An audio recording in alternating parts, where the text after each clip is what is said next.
నమస్తే, welcome to ఇదండి సంగతి. నేను రహీం. ఇప్పుడు మీ టైం, తర్వాత మా టైం వస్తుంది. అప్పుడు బదులుకు బదులు తీర్చుకుంటామంటూ ఎన్నికల ముందు ప్రకటించారు టీడీపీ, జనసేన, బీజేపీ నేతలు. అన్నట్లుగానే ఇప్పుడు వాళ్ళ టైం వచ్చింది. మరిప్పుడు వైసీపీ నేతలు, నాయకులపై వరుసగా నమోదవుతున్న కేసులు నాటి ప్రకటనలో భాగంగానే జరుగుతున్నవా? బదులుకు బదులుగానే అర్థం చేసుకోవాలా?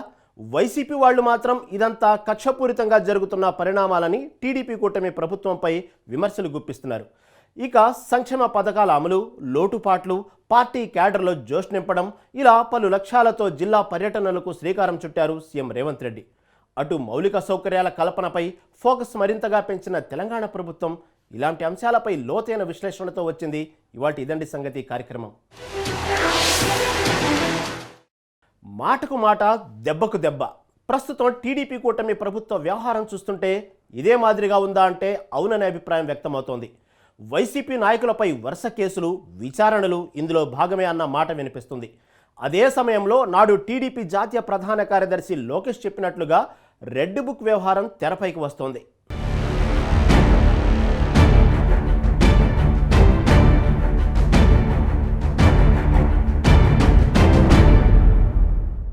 వైసీపీ వాళ్లు ఇష్టారాజ్యంగా వ్యవహరిస్తున్నారు.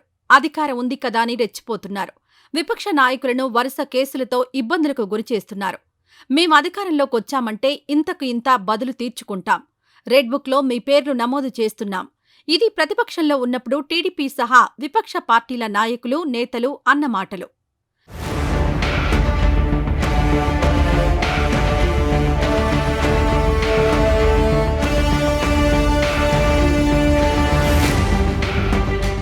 రాజకీయ చక్రంలో 5 ఏళ్లు గిర్రున తిరిగాయి.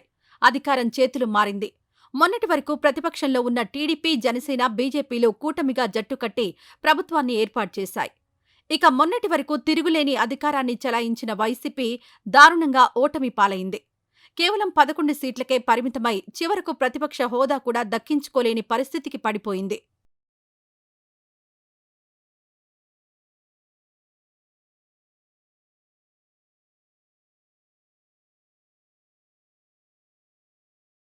అధికారంలోకొచ్చిందే ఆలస్యం అన్నట్లుగా పాత కేసులన్నీ ఇప్పుడు తిరగదోడుతోంది కూటమి ప్రభుత్వం అంటున్నారు వైసీపీ నాయకులు. అందులో ప్రధానమైనది టీడీపీ కేంద్ర కార్యాలయంపై దాడి కేసు. 2021 అక్టోబర్ 19న టీడీపీ కేంద్ర కార్యాలయంపై దాడి జరిగింది. ఈ ఘటనకు వైసీపీకి చెందిన నాయకులు, శ్రేణులే కారణమని గతంలోనే టీడీపీ ఆరోపించింది. అయితే అప్పట్లో వైసీపీ ప్రభుత్వం ఉండడంతో ఈ కేసు ముందుకు సాగలేదని తెలుగుదేశం పార్టీ ఆరోపించింది. ఇప్పుడు ప్రభుత్వం మారడంతో ఇటీవలే 4 బృందాలుగా ఏర్పడిన పోలీసులు నిందితుల వివరాలను సేకరించారు. దుండగుల్లో గుంటూరుకు చెందిన వైసీపీ నాయకులు, కార్యకర్తలే ఎక్కువ మంది ఉన్నట్లు గుర్తించారు. అనంతరం వారిపై కేసు నమోదు చేశారు.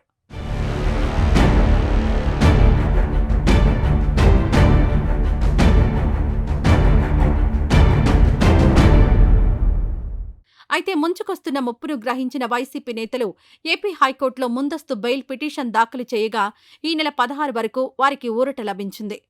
సజ్జల రామకృష్ణారెడ్డి, లేళ్ల అప్పిరెడ్డి, ఆళ్ల రామకృష్ణారెడ్డి, తలశీల రఘురాం, దేవినేని అవినాష్ను ఈ నెల 16 వరకు అరెస్ట్ చేయొద్దంటూ ఏపీ హైకోర్టు ఆదేశాలిచ్చింది. తదుపరి విచారణను ఈ నెల 16కు వాయిదా వేసింది ఆంధ్రప్రదేశ్ హైకోర్టు.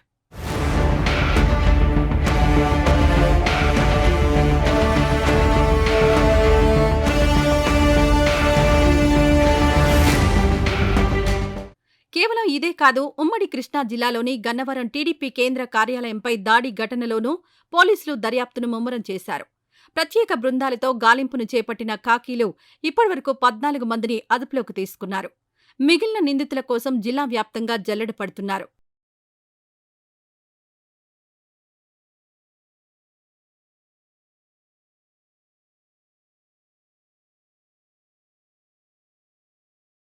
మరోవైపు వైసీపీ హయాంలో అధికార హోదాను దుర్వినియోగం చేశారన్న ఆరోపణలు ఎదుర్కొంటున్న పలువురు ఉన్నతాధికారులపైన విజిలెన్స్ విచారణకు ఆదేశించింది టీడీపీ కూటమి ప్రభుత్వం.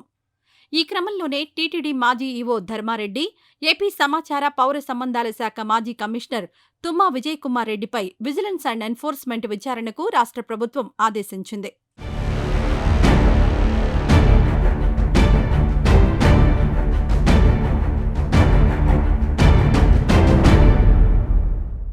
టీటీడీ ఈవోగా గతంలో పనిచేసిన సమయంలో ధర్మారెడ్డి శ్రీవాణి ట్రస్ట్ టికెట్ల వ్యవహారంలో అక్రమాలకు పాల్పడ్డారనే ఫిర్యాదులు ఆయనపై వచ్చాయి. స్వామి దర్శనానికొచ్చే పారిశ్రామికవేత్తలు, వ్యాపారవేత్తలతో ఏర్పడిన పరిచయాలను ఆసరాగా చేసుకుని అధికారాన్ని దుర్వినియోగం చేసి వైసీపీకి విరాళాలు సేకరించారన్న విమర్శలున్నాయి. ఇక ప్రకటనల జారీ సహా అనేక అంశాల్లో అక్రమాలు చేశారంటూ సమాచార పౌర సంబంధాల శాఖ మాజీ కమిషనర్ విజయకుమార్ రెడ్డిపైన పాత్రికేయ సంఘాలు ఫిర్యాదు ఇచ్చాయి. దీంతో వీరిద్దరిపైనా విజిలెన్స్ విచారణ చేపట్టాలని, వీరి అవినీతికి సహకరించిన ఇతర ఉద్యోగులను విచారణ పరిధిలోకి తీసుకురావాలంటూ ఆదేశించింది టీడీపీ కూటమి ప్రభుత్వం.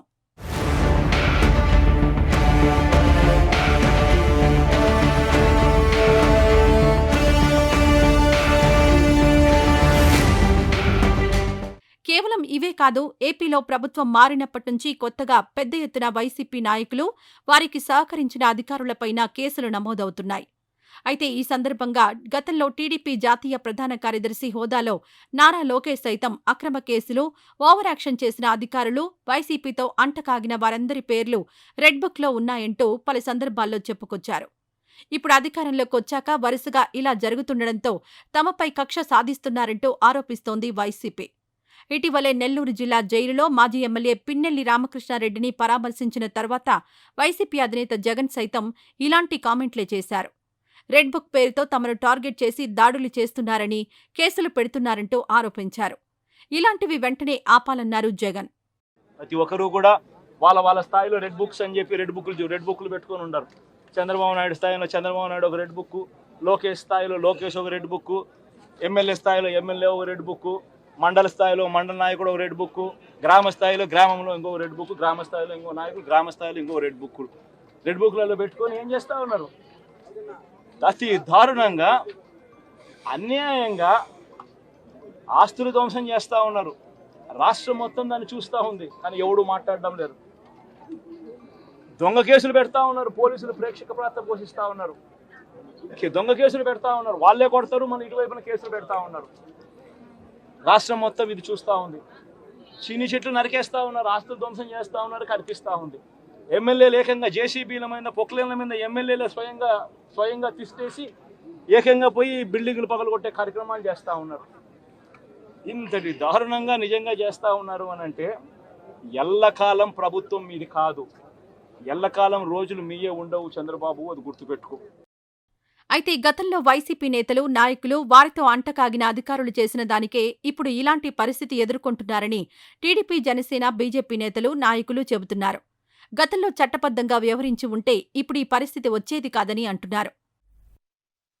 పల్నాడు జిల్లాలో 5 ఏళ్లుగా ఎంతోమందిని పొట్టను పెట్టుకున్నారు. మరి జల్లయ్యని కానీ, పెదకోటయ్యని కానీ, పెదగార్లపాడులో అంకులను చంపడం జరిగింది. అదేవిధంగా పల్నాడు జిల్లాలో దాదాపు 300 మీద మరి హత్యా ప్రయత్నం చేయడం జరిగింది. దాదాపు 3000 కుటుంబాలు పల్నాడు జిల్లాను దాటి ఎక్కడో వలస వెళ్లి నిరాశ్రులుగా మిగిలిపోవడం జరిగింది. కిరాయి గుండాలను అడ్డం పెట్టుకొని, పోలీసు వ్యవస్థను అడ్డం పెట్టుకొని వారి పరిపాలన సాగించారు. అంటే ఈ విధంగా చేసినప్పుడు ప్రజల్లో ఎంత అలజడి ఉంటుందో ఒకసారి ఆలోచన చేయండి.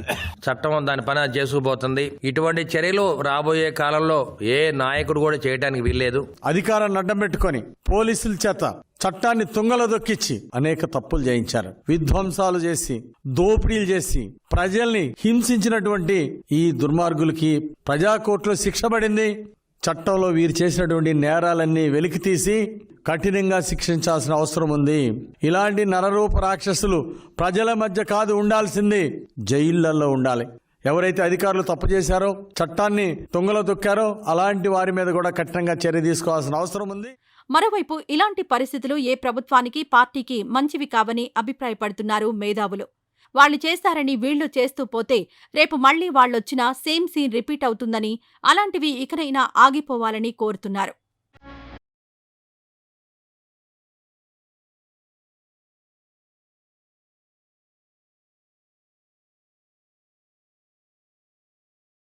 ఇది వాటి ఇదండి సంగతి కార్యక్రమం. రేపు మరో ఎపిసోడ్తో మళ్ళీ కలుద్దాం. అంతవరకు సెలవు, నమస్తే.